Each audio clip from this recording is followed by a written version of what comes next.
This is part 5. The map is the problem. Why we can't find our way in the online labor market. When our assumptions, not our tech, need updating. Hi, my name is Sarah Trumbull. I'm the founder and CEO of the Job Applicant Perspective. I'm working through a blog post that I will be putting out tomorrow, and I'm practicing. I revised it some. Starting from where I left off, this is the long one. It was never you. Economists, investors, and policymakers. The story you tell yourselves.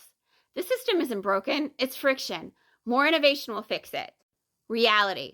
For decades, the economic theories that gained the most traction in tech circles modeled labor markets with simplistic, frictionless assumptions. These models treated trust, transparency, and the lived experience of job seekers as irrelevant noise.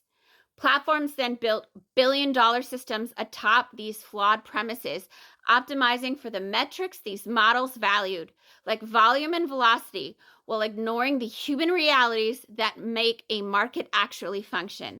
Verdict? It was never you either. But the inherited lens is creating downstream chaos. Just like the others, we have to update our mental models to make hiring work in the internet age. Creating regulatory systems equivalent to the SEC or folding the labor market under the SEC, like the financial securities market it represents for the U.S. labor force, 160 million Americans and their dependents, is a step. It may not have needed that when the newspaper was the platform, and that's okay. For better or worse, the newspaper isn't the platform now, and we need to reckon with how that affects engagement. The general public, the story we tell ourselves. Job seekers just aren't trying hard enough. Public policy will fix it. Employers need to improve. Reality. Widespread disengagement from the sustained isolationist trauma of millions, tens of millions in the modern job market is part of why policymakers and journalists don't investigate harder.